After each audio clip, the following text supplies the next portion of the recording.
할렐루야. 오늘 무슨 주일인지 아세요? 오늘은 장애인 선교 주일입니다. 알고 계셨나요? 원래 4월 20일이 국가에서 장애인의 날로 제정해서 지키고 있는 날인데요. 그 4월 20일이 있는 그 주간에 주일을 우리 장애인 선교주일로 감리교회에서 지키고 있습니다. 저는 대학교 다닐 때 장애인 선교회라고 하는 동아리에서 활동을 했었습니다. 그리고 졸업을 하고 나서도 장애인 단체에서 몇 년 동안 활동을 했더랬습니다. 목회를 하기로 결심하면서 장애인 단체에서 나오기는 했는데 장애인에 대한 관심은 여전히 다른 사람보다 좀 많은 편입니다. 장애인들이 살기 좋은 사회가 되어야 모든 사람이 다 살기 좋은 세상이라고 하는 그런 생각에 지금도 변함이 없습니다. 하여간 장애인 문제에 대해서만큼은 제가 좀 할 말이 많은 편입니다. 장애인의 날은 88 올림픽 때 장애인 올림픽을 열어야 되기 때문에 어쩔 수 없이 우리나라도 장애인에 대해서 이런 인식이 있다라고 하는 것을 알리기 위해서 억지로 만든 면도 없잖아 있지만 그나마 그렇게라도 장애인의 날이 생기게 된 게 참 다행이죠. 이런 기회를 통해서 1년에 한 번씩이라도 장애인 문제에 대해서 한 번씩 생각해 보게 되는 것 같습니다. 먼저 장애인에 대한 호칭에 대해서 좀 이야기를 해보려고 합니다.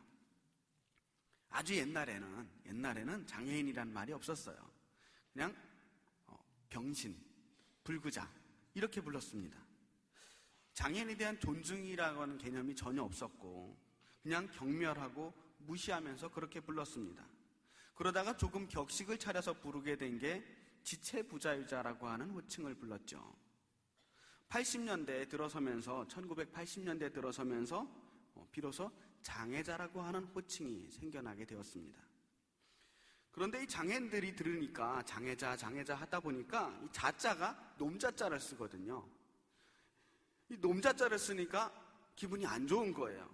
그래서 이 놈자자 쓰지 말고 사람 대접해줘라. 사람인자를 써줬으면 좋겠다. 해서 장애자에서 장애인으로 불러달라고 요구를 합니다.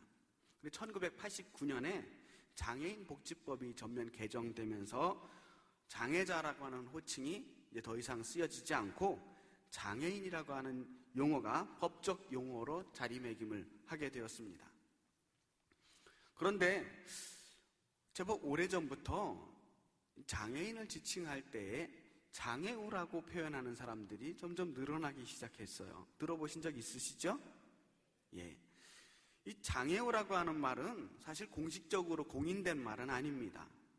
그리고 사실 많은 장애인 단체에서 이 말을 거부하고 쓰지 말자고 하는 용어이기도 합니다.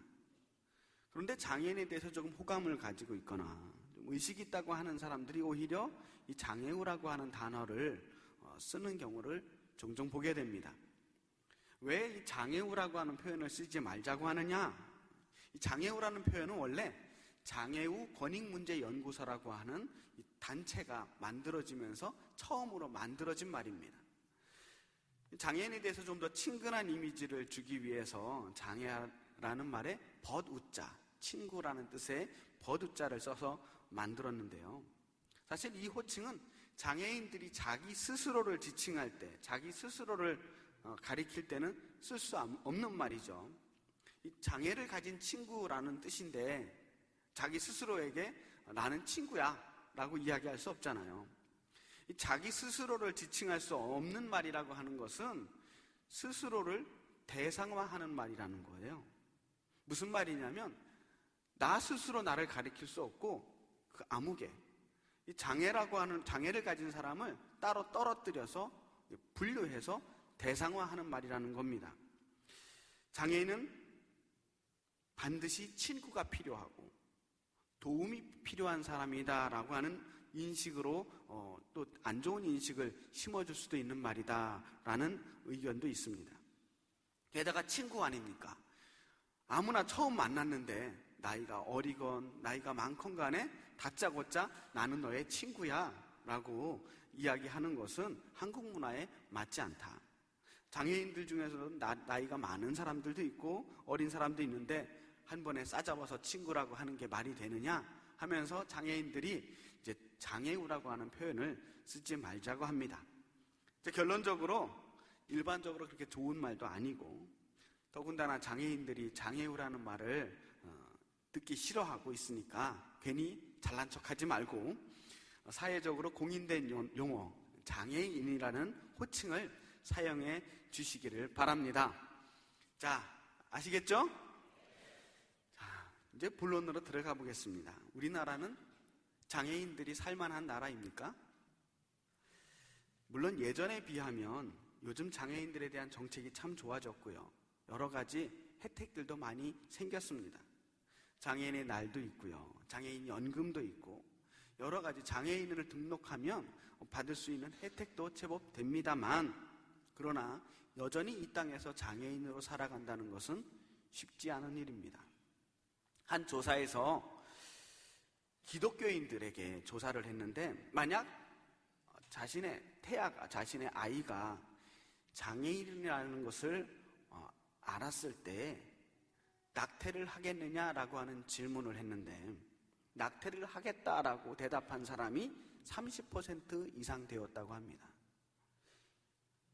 예수님을 믿는다고 하는 사람이, 신앙인이라고 하는 사람들이 답한 게 30% 이상이라고 한다면 믿지 않는 사람은 얼마나 더 하겠습니까? 왜 믿는 사람조차도 이런 생각을 하게 되었을까요?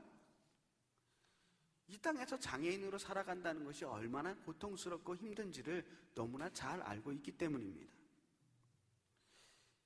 학교에서도 장애인들은 제대로 교육받을 수가 없습니다. 그들에게 기회조차 주어지지 않을 때도 많이 있습니다. 물론 특수학급이 있고 특수교사가 있지만 모든 사람에게 다 혜택이 돌아가는 것은 아닙니다. 장애인들의 능력이 일반인을 따라가지 못하는 것도 있겠지만 대부분 기회조차 주어지지 않는다는 거예요. 갈수록 생존 경쟁이 치열해지고 있지 않습니까? 신체 건강하고 머리 좋고 멋지고 예쁘게 생긴 사람들도 취업하기가 점점 어려워지는 이 마당에 장애인들이, 몸에 핸디캡을 가지고 있는 그런 사람들이 이 땅에서 차별 없이 사람다운 삶을 영위하면서 살기라는 것은 거의 불가능하지 않겠습니까? 장애로 누군들 장애를 가진 사람으로 태어나고 싶어서 태어나겠습니까? 도대체 이 사람들은 왜 이렇게 힘든 삶을 살아야 합니까? 이런 질문을 하게 돼요. 오늘 본문을 들어가 보겠습니다. 날 때부터 앞을 보지 못해서 장애인이 된 한 사내가 있습니다. 사람들이 묻습니다. 이 사람이 이렇게 앞을 보지 못하게 된 것은 누구의 죄 때문입니까? 누구의 죄 때문입니까? 말이 됩니까? 날 때부터 장애인으로 태어난 것도 억울하고 힘든데 누구의 죄 때문이냐니까요. 얼마나 화가 나는 질문입니까? 장애인들이 다 죄인이란 말입니까? 그런데 당시에 있던 사람들은, 당시에 살던 사람들은 장애인들을 보면서 이 장애는 부모님들이 죄를 지어서 벌을 받은 것이거나 혹은 자신들이 죄를 지어서 벌을 받아서 장애가 생겼구나라고 생각했습니다. 어쩌면 오늘날에도 그와 비슷한 생각을 가지고 있는 사람들이 많이 있을지 모르겠습니다. 장애 때문에 취업이 안 됩니다. 장애 때문에 학교를 입학하지 못합니다. 장애 때문에 결혼도 하지 못하는 사람이 있습니다. 도대체 무슨 죄가 있길래 장애인들은 이렇게 여러 곳에서 소외를 당하면서 살아야 합니까? 예수님께서 말씀하십니다. 죄로 인한 것이 아니다. 그 사람에게 죄가 있는 것이 아니라고 말합니다. 그 사람의 부모에게 죄가 있는 것도 아니라고 말합니다. 오직 그 사람이 장애로 태어난 것은 하나님의 하시는 일을 나타내고자 하시는 것이다 라고 말씀하셨습니다. 장애가 있다는 것 그 자체는 아무런 의미가 없습니다. 그냥 그렇게 태어난 거예요. 그냥 그렇게 된 겁니다. 사람마다 저마다 다른 능력, 다른 체력, 다른 지능을 가지고 있듯이 그렇게 태어난 거예요. 누구의 잘못도 누구의 실수도 아닙니다. 예수님께서 이 사람에게 대해서 관심을 가지는 것은 이 사람이 어떤 사람인가? 또 어떤 능력을 가지고 있는가? 그것에 대해서 관심하는 것이 아니라 하나님께서 이 사람을 통해서 무슨 일을 이루려고 하시는가? 그것이 관심사라는 거예요. 예수님께서 지금 이야기하고 있는 것, 이 사람의 죄 때문이 아니다 라고 이야기하는 것은 장애인인, 날 때부터 장애인이었던 이 한 사람만 두고 이야기하는 것은 아닙니다. 우리 모든 사람이죠. 모든 사람, 정말 아무 가치 없어 보이는 모든 사람, 도대체 왜 태어났을까? 나는 왜 태어났을까? 나는 뭐 때문에 태어났을까? 라고 생각이 드는 평범한 사람들, 혹은 정말 못난 사람들, 뭔가 모자라고 나사 하나 빠진 것 같은 사람들, 저 같은 사람들, 네. 그런 사람들에게 하나님이 하시는 말씀이에요. 우리 보통 사람들이 이렇게 지지리도 궁상맞게 사는 것, 누구의 죄 때문이 아니라는 거예요. 날 때부터 맹인이었던 이 사람, 날 때부터 정말 아무 소망이 없어 보이는 이 사람도 죄가 있어서 그런 일을 당하는 것이 아닙니다. 하나님께서는 이렇게 아무것도 아닌 것 같은 그 사람을 통해서도 이루려고 하는 계획이 있으시다. 날 때부터 맹인이었던 이 사람을 비롯해서 모든 이 땅의 평범한 사람, 혹은 평범하지도 못하고 정말 못난 모든 사람들에게도 하나님이 그들을 통해서 이루려고 하는 인생의 계획이 있으시다는 거예요. 만약 그에게 죄가 있다면, 만약 누군가에게 죄가 있다면 장애인을 죄인으로 몰아가는 그 사람들에게 죄가 있지 않겠습니까? 죄 없는 사람들에게 돌을 던지려고 하는 그 사람에게 죄가 있지 않겠습니까? 죄 없는 예수님에게 십자가의 못을 받고 손가락질하는 그 사람들에게 죄가 있지 않겠습니까? 예수님께서는 그 당시에 가장 낮은 곳에서 죄인처럼 살았던 장애인들을 찾아가셨습니다. 예수님의 사역을 보면 언제나 장애인들과 함께 하셨음을 우리가 알 수 있습니다. 복음서의 25%가 치유 사역입니다. 병든 사람들, 장애인들을 찾아다니며 그들을 고치시는 일들을 하셨어요. 하지만 저는 예수님께서 오직 장애인들을 고치기 위해서, 병든 사람을 고치기 위해서, 그들만을 위해서 이 땅에 오셨다고 생각하지는 않습니다. 그러나 분명히 우리가 알아야 될 것은 예수님의 사역 중에 장애인들을 고치시는 그러한 사역을 아주 중요하게 생각했다는 사실을 우리가 기억해야만 합니다. 그곳엔 분명히 무언가 하나님의 계획이, 뜻이 담겨져 있다는 것입니다. 저는 몇 가지 의미를 생각해 보았습니다. 예수님께서 장애인들을 치료하신 목적이 무엇인가? 첫 번째는 하나님 나라란 이런 곳이다 라는 것을 보여주기 위함입니다. 하나님의 나라, 하나님께서 통치하시는 나라, 그 나라는 어떤 곳이냐? 장애인이 없는 곳이다. 단순히 육체적인 불편함이 없는 그런 사회를 이야기하는 게 아닙니다.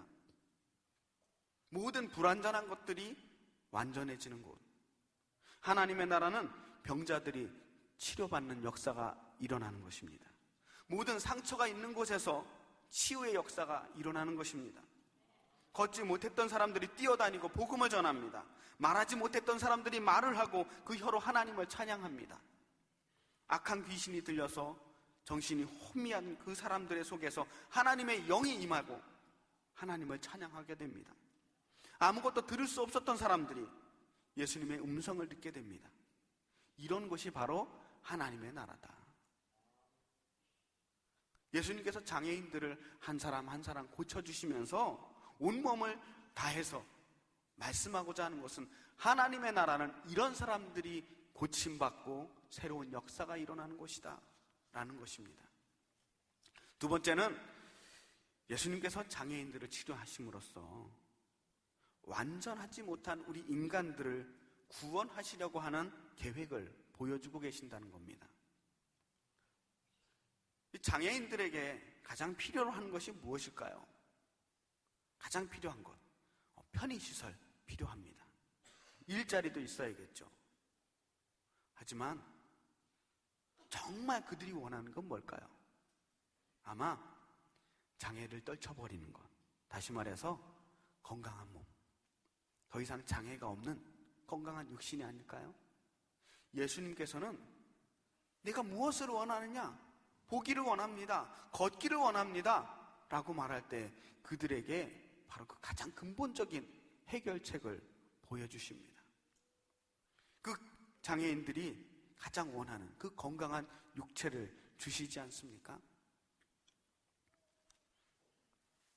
다시 한번 뒤집어서 생각해 봅시다. 우리는 어떻습니까? 우리는 과연 완전한 육체를 가지고 있습니까? 완전한 존재입니까? 사람들이 말합니다. 장애인들 참 불쌍해요. 안 됐어요. 불쌍하다고 하는 말은 함부로 해서는 안 됩니다. 이 말은 좀 잘난 사람이 좀 못난 사람들에게 하는 말입니다. 그런데 우리가 장애인들에게 감히 불쌍하다고 이야기할 만큼 잘났느냐 하는 겁니다. 무엇 때문에 그렇게 우리가 잘났습니까? 여러분의 그 잘난 건강 때문입니까? 여러분은 정말 건강합니까? 도대체 얼만큼 건강하길래 그렇게 자신 있습니까? 조금만 잘못하면 부러지고 다치고 쓰러지고 그래서 남의 도움을 받아야 하고 늘 입원하고 그런 존재들 아닙니까? 우린 정말 온전하지 못한 수없이 많은 한계들을 가지고 있는 인간들입니다. 우리도 나이를 먹으면 눈도 침침해지고 다리도 불편해지지 않습니까? 만약 건강 때문에 다른 사람들을 무시하거나 깔봐도 된다고 한다면 젊은 청년들은 우리 나이 드신 할머니, 할아버지들을 무시하게 될 것입니다. 몸이 튼튼한 남자들은 좀 더 약한 여성들을 무시하게 돼도 괜찮다고 생각할 겁니다.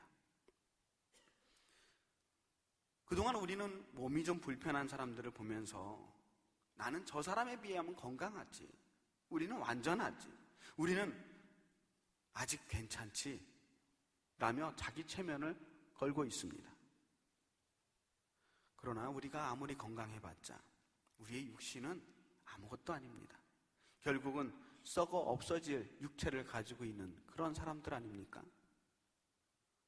불행하게도 우리는 주님의 도우심이 없이는 결코 구원에 이를 수 없는 나약한 존재들이 아닙니까?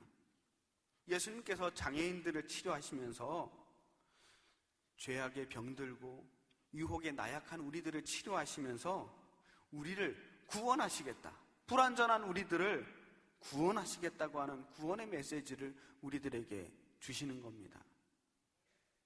주님의 도우심이 없이는 도저히 치료의 가망성이 없는 그들에게 나는 너희들을 치료하고 너희들을 구원하는 하나님이시다라는 것을 말씀해주고 있는 것입니다. 세 번째로 예수님께서 장애인들을 치료하심으로써 장애인들은 우리들이 모두 함께 살아야 하고 우리들과 더불어 살아야 하는 그런 존재라는 사실을 가르쳐 주시고 계셨습니다. 장애인들은 우리가 사랑을 베풀어야 될 대상이 아닙니다. 동정의 대상은 더욱더 아닙니다. 장애인들에게 선을 베풀어서 그 공덕으로 하늘에서 상급을 받는 것은 더더욱 아닙니다. 장애인들은 그냥 우리와 함께 살아가야 할 이웃들입니다.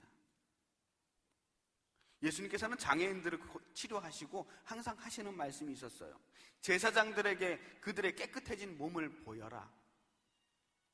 왜냐하면 그렇게 해야지 그들이 정결해진 몸이라는 것을 증명받고 다시 가족의 품으로, 이웃의 품으로 돌아갈 수 있었기 때문입니다.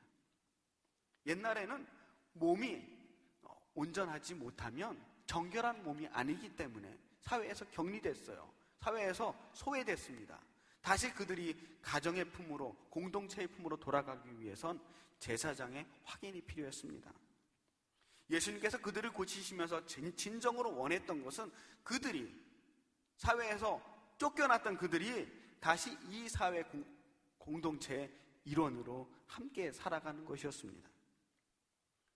장애인들은 무조건 도움이 필요한 사람, 무조건적인 도움이 필요한 그러한 대상은 아닙니다. 간혹 장애인들을 생각한다면서 지하철에서 동전 한 입 던져주는 것으로 내가 할 일을 다 했다고 생각하는 사람들이 있습니까? 정말 장애인들이 필요한 게 뭘까요? 물론 장애인들 중에 많은 사람들이 형편이 어려운 경우들도 있겠지만 그렇다고 모든 장애인들이 다 어려운 것은 아니지 않습니까? 어떤 장애인이 휠체어를 타고 가는데 그 휠체어를 밀어주는 것이 굉장한 일인 것처럼 의무감으로 열심히 밀어주려고 하는 사람들이 있습니다. 그런데 간혹 원하지 않는 사람들도 있는 거예요. 자기 혼자 밀고 가고 싶은 거예요. 내가 가고 싶은 데가 있어요. 그런데 자신의 도움을 거부한다고 화를 내는 사람들이 있습니다. 자신의 정성을 무시한다고, 장애인들이 자존심만 강하다고 욕하는 사람도 봤어요. 그건 아니죠. 사랑은 그냥 무조건적으로 자기 생각대로, 남의 의사는 생각하지도 않고 그렇게 일방적으로 베풀어 줄 수 있는 게 아닙니다. 사랑은 상대방이 힘들 때 함께 하는 겁니다. 여러분, 지금 너무나도 당연하게 누리고 있는 것들이 있습니다. 편하게 전철을 타고, 편하게 버스를 타고, 물건을 사러 다니고, 직장에 다니고, 여행을 다닙니다. 그런데 어떤 사람들은 그걸 하고 싶어도 마음껏 누리지 못하는 사람들이 있어요. 그거를 누리지 못하는 사람들이 이 세상에 함께 살고 있다면 어떤 면에서 우리는 공동의 책임을 가지고 있는 겁니다. 만약 장애인들이 이 사회의 시스템이 그것들을 받쳐주지 못해서 여행하지 못하고 물건을 살아가기 힘들고 버스도 함부로 쉽게 타지 못한다고 한다면 우리도 같이 죄를 짓고 있는 겁니다. 왜냐하면 그것은 나만의 권리가 아니라 이 땅에 살고 있는 모든 사람들이 함께 누려야 될 너무나도 당연한 권리이기 때문입니다. 그 권리를 이제 나누어야 됩니다. 우리의 권리를 나누고 우리의 너무나도 당연한 기득권을 함께 나누어야 이 땅에 제대로 된 정의가 서는 겁니다. 흔히 장애인들과 대비해서 장애가 없는 사람들을 정상인이라고 하는 사람들이 좀 있습니다. 장애가 없는 것이 정상이라고 한다면 장애인은 비정상이 되는 거죠. 이 말은 무척 폭력적입니다. 많은 사람들, 다수가 가지고 있는 폭력이죠. 장애가 없는 상태, 그것은 정상이 아니고 그냥 장애가 없는 겁니다. 비장애인이라고 우리가 이야기합니다. 그냥 대부분의 사람들, 많은 사람들이 장애가 없기 때문에 일반인이라고도 부릅니다.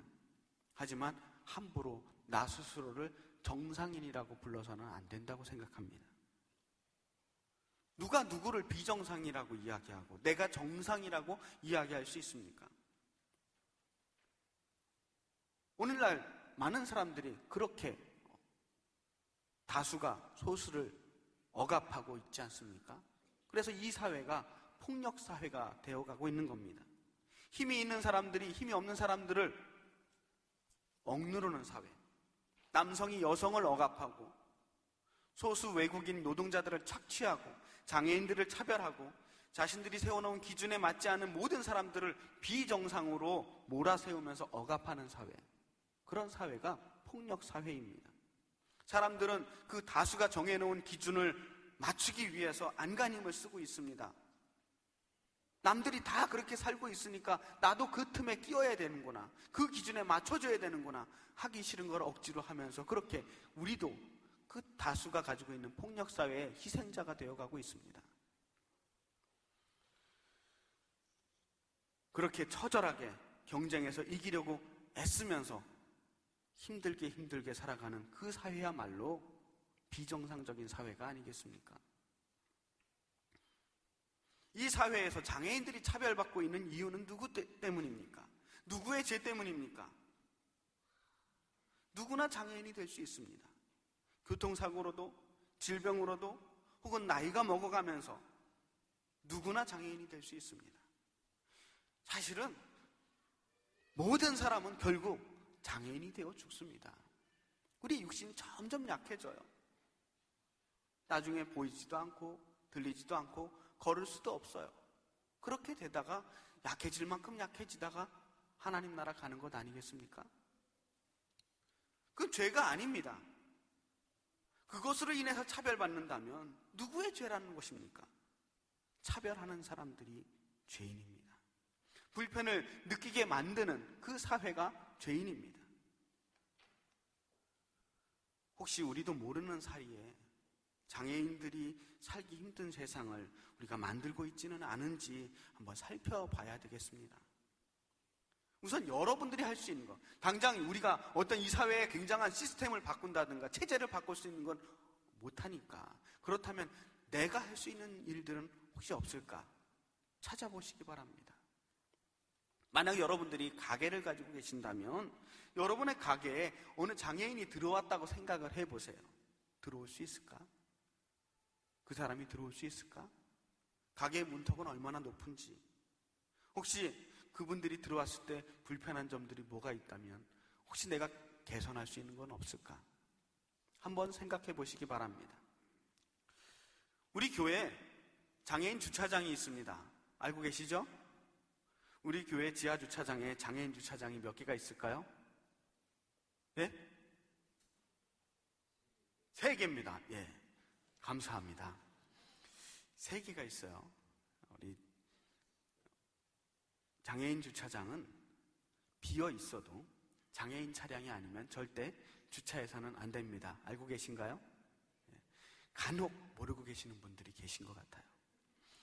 아니, 가뜩이나 자리도 모자라는데, 주차장도 모자라는데, 이렇게 넓은 자리에 좀 잠깐 대면 안 될까? 안 됩니다.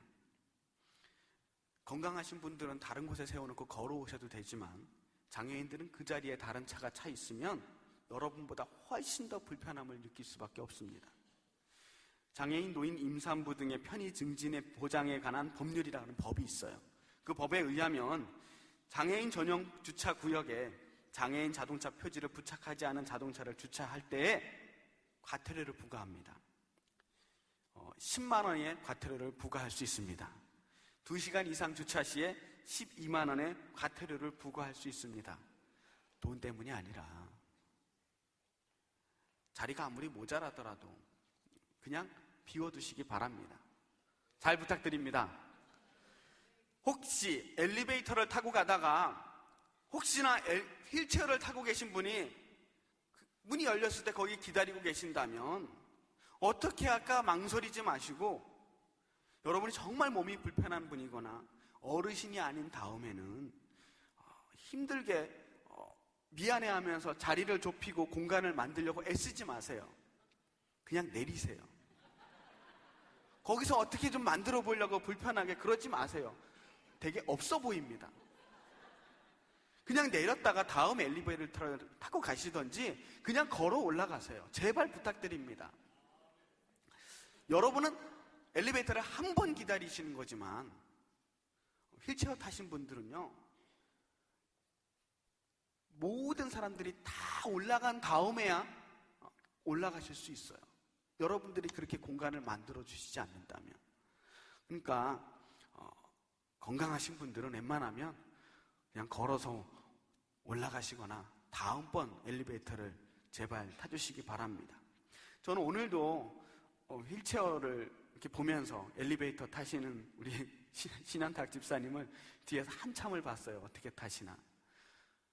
열심히 공간을 만들려고 애는 쓰시는데 안쓰러워 보였습니다. 자, 다음부터는 휠체어를 보시면 일단 내리시기 바랍니다. 배 집어넣고 막 이렇게 힘들게 그러지 마시고 그냥 내리세요. 부탁드립니다. 아멘?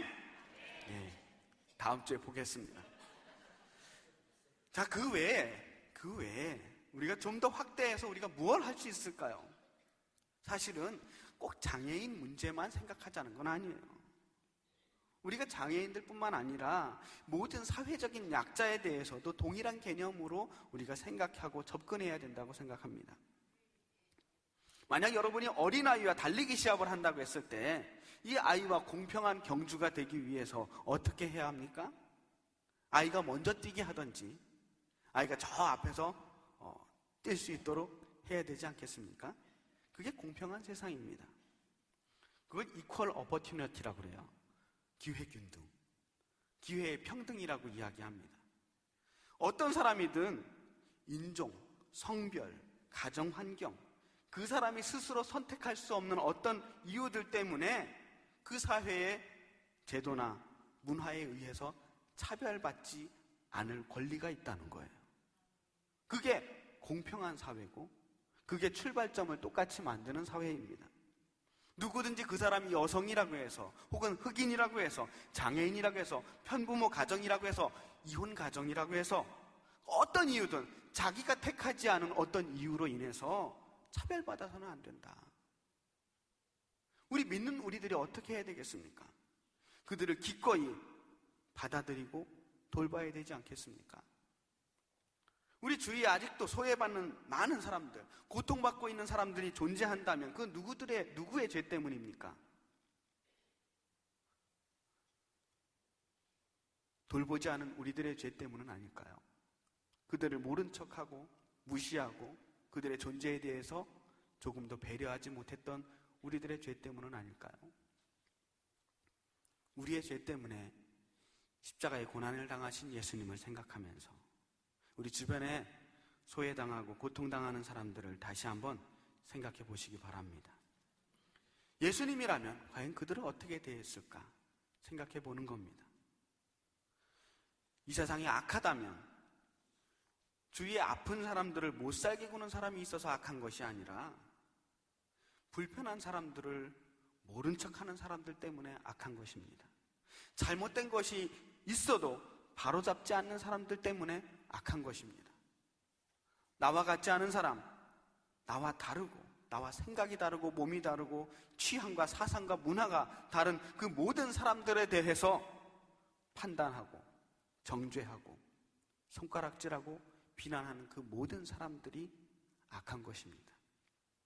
가늠한 여인들을 향해서 돌을 던지기 위해서 적개심과 분노를 가지고 둘러쌌던 그 무리들, 끊임없이 정죄하고 판단하는 그들의 모습 속에서 저는 오늘날 우리 기독교인들의 모습을 발견하게 됩니다. 사랑한다고 이야기하지만 누군가를 끊임없이 판단하고 정죄하는 그 모습들 속에서 우리가 죄인임을 깨닫게 됩니다. 우리가 해야 할 일은 누군가를 판단하는 것이 아니라 그들을 돌아보고 배려하고 감싸줘야 되는 것이 아닐까요? 예수님께서는 고치시고 싸매시는 분입니다. 가장 낮은 곳에 있는 사람들을 사랑하셔서 그들을 높이시는 분입니다. 가장 아픈 사람들을 사랑하셔서 그들을 고치시고 회복시키시는 분입니다. 그리고 우리들에게 너희들도 그렇게 살아라, 예수님처럼 살라고 명령하십니다. 기도하겠습니다. 살아계신 아버지 하나님, 이 땅에 10분의 1이 몸에 장애를 가지고 살고 있습니다. 그러나 그들을 우리는 본척 만척 외면하며 살고 있습니다. 이 땅에 너무나 많은 사람들이 이런저런 이유로 소외받고 고통당하며 신음하고 있을 때 우리는 나 혼자 살아내기도 힘들고 버겁다며 이기적으로 살고 있지 않습니까? 주님, 이웃을 돌아보게 하여 주시옵소서. 주변을 돌아보며 우리의 도움이 필요한 곳에 우리가 도움이 되게 하여 주시옵소서.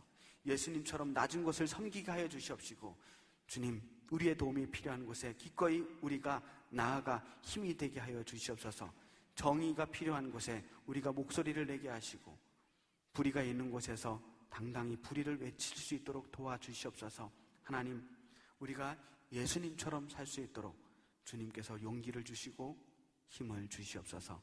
예수님의 이름으로 기도했습니다. 아멘.